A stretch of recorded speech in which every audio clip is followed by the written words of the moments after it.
Welcome to my channel math in one shot. आज हम discuss करेंगे एक्सरसाइज 4.5 जिसमें हम पढ़ेंगे, हमारा कंसेप्ट रहेगा एडजॉइंट का। लास्ट एक्सरसाइज में हमने माइनर और कोफैक्टर फाइंड आउट करना सीखा था और उससे पहले हमने चैप्टर नंबर 3 में ट्रांसपोज फाइंड आउट करना सीखा था। तो उसी के बेस पर हम एडजॉइंट को फाइंड आउट करेंगे। अगर हमारे कोफैक्टर आ जाते हैं तो एडजॉइंट निकालने के लिए हम उसका ट्रांसपोज कर देते हैं तो हमारे पास एडजॉइंट आ जाता है। तो यहाँ पर हमें एक मैट्रिक्स गिवन है 2x2 की, जिसके 4 एलिमेंट होंगे और इसी के साथ इसका 2x2 जो है वो इसका ऑर्डर है और टोटल नंबर ऑफ एलिमेंट इनकी प्रोडक्ट आ जाते हैं। तो हमारे पास एलिमेंट है 1, 2, 3 और 4। अगर मैं कोफैक्टर ऑफ ए की बात करूँ तो कल हमने डिस्कस किया था कि अगर हमें A11 फाइंड आउट करते हैं, A12 फाइंड आउट करते हैं, A13 फाइंड आउट करते हैं, A21, A22 इस तरीके से कोई भी फाइंड आउट करते हैं तो उसमें सबसे पहले हमारी प्रायोरिटी रहती है कि हमारा सम जो है वो इवन आ रहा है या ओड आ रहा है। अगर हमारा सम इवन आता है तो हम साइन चेंज नहीं करते हैं और अगर हमारा सम ओड आता है तो हम माइनस आगे लगा देते हैं। फिर हम देखते हैं कि सोल्व करके हमारा नेगेटिव में आ रहा है पॉजिटिव में।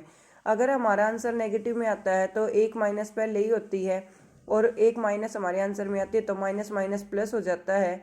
और अगर हमारी पॉजिटिव वैल्यू आती है तो प्लस माइनस माइनस हो जाता है। हाँ, क्वेश्चंस डिस्कस करते हैं। तो यहाँ पर एक मैट्रिक्स ए है जिसके एलिमेंट 1, 2, 3, 4 हैं। अगर मैं C11 यानी कि पहले कोफैक्टर की बात करूँ तो फर्स्ट रो फर्स्ट कॉलम को स्किप किया तो 4 आ गया। C12 जो कि सम 2 + 1 3 था तो यहाँ पहले ही माइनस मैंने लगा ली थी तो यहाँ पर first row second column skip किया तो 3 आ जाएगा। Second row first column skip किया तो 2 आ जाएगा, बट यहाँ पर 2 + 3 बन रहा है तो माइनस लगा दी। C22 second row second column skip किया तो क्या बचेगा 1। तो अब हम पहले इन एलिमेंट को अरेंजमेंट में लगा लेते हैं 4 - 3 - 2 और 1, और फिर हमें इसका क्या करना है ट्रांसपोज। को फैक्टर निकाल के उसको मैट्रिक्स की फॉर्म में रखकर हम उसका ट्रांसपोज अगर कर देंगे तो हमारे पास एडजॉइंट आ जाएगा। क्या है हमारा मेन फोकस कि अगर हम किसी भी मैट्रिक्स के को फैक्टर निकाल कर मैट्रिक्स में अरेंज करके अगर उसका ट्रांसपोज कर देते हैं तो हमारे पास उसका एडजॉइंट आ जाता है। नेक्स्ट हमारा इसी का सेकंड पार्ट है, सेकंड क्वेश्चन जो है जिसके एलिमेंट है 1 - 1 2 2 3 5 - 2 0 और 1। ये एक 3x3 की मैट्रिक्स है जिसमें मेरे टोटल एलिमेंट बनेंगे 9। C11 C12 C13 C21 C22 C23 C31 C32 और C33। तो उसी के बेस पर अब हम यहाँ पर एलिमेंट्स के आगे पहले माइनस लगाएंगे। तो यहाँ पर 1 + 1 2 बन रहा है जो कि इवन है तो कोई भी साइन चेंज नहीं होएगा। 2 + 1 3 है तो माइनस लगा दी। 3 + 1 4 है, इवन है। 2 + 1 3 था, माइनस लगा दी थी। फिर 2 2 पॉजिटिव था, कोई साइन चेंज नहीं। 2 3 ओड है तो माइनस लगाएंगे। 3 + 1 4, फिर यहाँ पर भी पॉजिटिव है। 3 + 2 5 है तो यहाँ पर लगाएंगे माइनस। C3 3 6 है, इवन नंबर है। आओ अब इनको सोल्व करते हैं कि इनकी वैल्यू हमने कैसे फाइंड आउट की। अगर मैं पहले ही C11 की बात करूं तो फर्स्ट रो फर्स्ट कॉलम को हमने स्किप किया, 3 - 0 3 बचा। फिर C12 के लिए फर्स्ट रो सेकंड कॉलम, तो ये 4 एलिमेंट बचेंगे 2 5 - 2 और 1। तो 2 माइनस माइनस हो जाएगा प्लस, 5 2 = 10 तो ये आ गया 12। फिर हमने फर्स्ट रो थर्ड कॉलम को स्किप किया, 0 माइनस माइनस प्लस 0 + 6 आ जाएगा 6। फिर सेकंड रो फर्स्ट कॉलम -1, ये हो गया 0 -1 आ जाएगा। फिर हमने सेकंड रो थर्ड कॉलम को स्किप किया तो ये आ गया अपना 0 और ये माइनस माइनस प्लस और एक माइनस पर लेते हुए -2। सिमिलरली इस तरीके से हमने सारे एलिमेंट को फाइंड आउट किया। फिर इनको एलिमेंट को हमने अरेंज किया क्योंकि हमारा पहला एलिमेंट आता है A11 A12 A13 A21 A22 A23 A31 A32 A33। तो इन सारे एलिमेंट को अरेंज करके हमने क्या करा, इसका ट्रांसपोज कर दिया। इसका ट्रांसपोज किया तो जो हमारी फर्स्ट रो थी वो हमारी फर्स्ट कॉलम बन गई, सेकंड रो थी सेकंड कॉलम बन गई, थर्ड रो थी थर्ड कॉलम बन गई। अब हम यहाँ पर क्वेश्चन नंबर 3 में फाइंड आउट करेंगे A × एडजॉइंट ऑफ A, जो कि इक्वल आता है एडजॉइंट ऑफ A × A के। मतलब कि ये प्रॉपर्टी हमें पता है पर लेकिन ये एक एग्जांपल लेके हमें प्रूव करके दिखानी है, क्योंकि जब भी हम कोई नई फॉर्मूला जनरेट करते हैं, कोई नई प्रॉपर्टी पढ़ते हैं तो उसको हम फिर क्वेश्चंस के ऊपर अप्लाई करते हैं कि वो उन क्वेश्चंस के ऊपर ठीक हो रही है या नहीं हो रही है। अगर वो क्वेश्चन के ऊपर अप्लाई हो जाती है, क्वेश्चन के ऊपर ठीक अप्लाई है, यानी कि उसका जो सॉल्यूशन है वो पर्टिकुलर आ रहा है तो वो प्रॉपर्टी भी वेरीफाइड हो जाती है। तो यहाँ पर जो हमें बेसिकली दिया गया है, एक मैट्रिक्स ए दी गई है जिसके कोऑर्डिनेट है 2 3 -4 और 6। हमने इसके पहले को फैक्टर निकाल लिए, वही C11 C21 C12 C22 तो R2+1 3 था तो माइनस पहले लगा दी थी, C2+1 3 था माइनस पहले लगा दी। First row first column skip किया, -6 आ गया। फर्स्ट रो सेकंड कॉलम किया, -4 आ गया। सेकंड रो फर्स्ट कॉलम किया, 3 आ गया। सेकंड रो सेकंड कॉलम किया, -4 आ गया। या फिर सेकंड रो सेकंड कॉलम किया तो 2 आ गया। तो सेकंड रो सेकंड कॉलम 2 आएगा, फर्स्ट रो सेकंड कॉलम -6 आएगा, फर्स्ट रो सेकंड कॉलम -4 आएगा। तो यहाँ पर जो हमारे एलिमेंट थे पहले हम C11 को रखेंगे, फिर 1 2, क्योंकि 11 12 13 ऐसे चलता है, बट हम इसको 11 12 13 ना पढ़ के 1 1 1 2 1 3 इस तरीके से रीड करते हैं। C21 C22 अप टू सोन, ये टर्म्स हमारे पास प्रेजेंट है। तो यहाँ पर हमारे पास A इंटू एडजॉइंट ऑफ ए की वैल्यू हमने रखी 2 3 -4 और -6। मल्टीप्लाई कैसे करते थे, भूल तो नहीं गए होगे। देखो फर्स्ट रो फर्स्ट कॉलम लेते हैं, 2 की मल्टीप्लाई -6 के साथ प्लस 3 की मल्टीप्लाई 4 के साथ एक एलिमेंट आ जाएगा।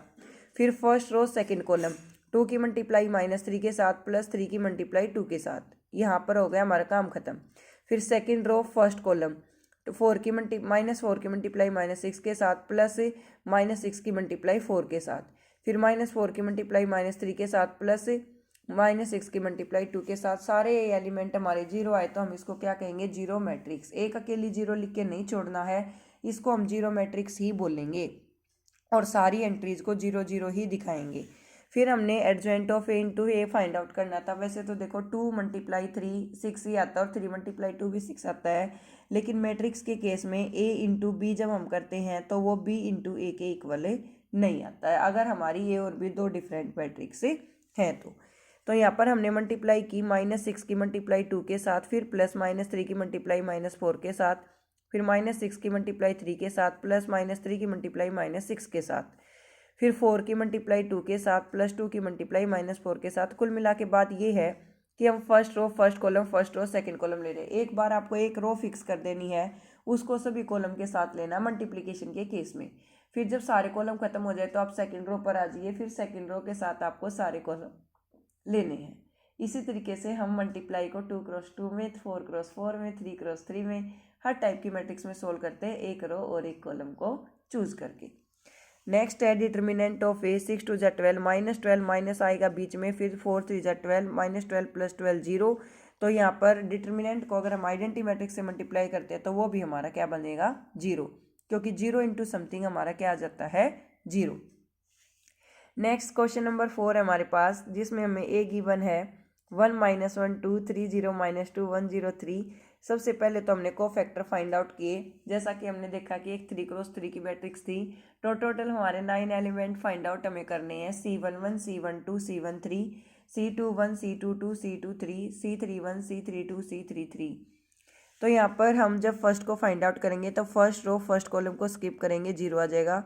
फिर नेक्स्ट में फर्स्ट रो सेकंड कॉलम 3 3 9 2 आ जाएगा, 11।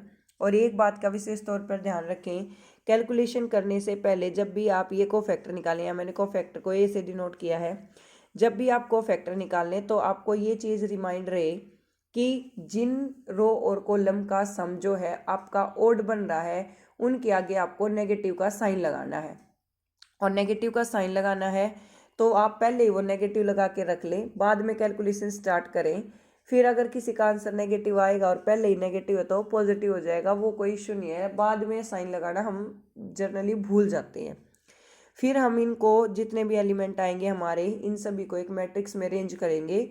मैट्रिक्स में अरेंज जब हमने किए तो C11 C12 इसी तरीके से, मतलब A11 A12 A13 A21 A22 A23 A31 A32 A33 हमने सारे एलिमेंट को लिख दिया। फिर हमें इसका करना था ट्रांसपोज के केस में हम क्या करते थे, रो को कॉलम बनाते और कॉलम को रो। यहाँ से फर्स्ट रो को उठाएंगे, इसको फर्स्ट कॉलम बना देंगे, इस सेकंड रो को उठाएंगे सेकंड कॉलम बना देंगे, थर्ड रो को उठाएंगे थर्ड कॉलम बना देंगे। इस तरीके से हम एडजॉइंट को फाइंड आउट करेंगे। नेक्स्ट हमारा ए इंटू एडजॉइंट ऑफ ए, हमने मैट्रिक्स ए की मल्टीप्लाई की उसके एडजॉइंट के साथ, तो हमारे डायगोनल एलिमेंट 11 11 आए, और इस टाइप की मैट्रिक्स को हम कहते हैं डायगोनल मैट्रिक्स। ठीक है, एक होती है scalar diagonal matrix. Scalar diagonal matrix में क्या होता है कि सारे एलिमेंट सेम होते हैं, पर लेकिन डायगोनल एलिमेंट मैट्रिक्स में क्या होता है कि डायगोनल वाले तो कुछ अननोन प्रेजेंट रहेंगे और बाकी के सारे क्या रहते हैं, 0। ए इंटू एडजॉइंट ऑफ ए भी फाइंड आउट किया। जब हमने डिटर्मिनेंट फाइंड आउट किया तो हमने देखा कि हमारा आंसर 11 आ रहा है, और हमें determinant into identity find out करनी थी। तो 11 की मल्टीप्लाई जब हम आइडेंटिटी के साथ करेंगे तो हर एक एलिमेंट के साथ 11 मल्टीप्लाई होगा। तो ये सारे एलिमेंट जो जीरो हैं वो तो जीरो ही रहेंगे, क्योंकि जीरो इंटू समथिंग जीरो रहता है। और किसी की अगर डिवाइड बाई जीरो है, जैसे 11 डिवाइड बाई जीरो आ गया तो इन्फिनिटी बनेगा, बट जीरो डिवाइड बाई 11 आ गया तो जीरो बनेगा। तो यहाँ पर ये चीज़ हमारी प्रूव होती है, A into adjoint of A is equal to adjoint of A into A is equal to modular determinant of A into identity. Thank you so much for watching. For more videos like share and subscribe the channel.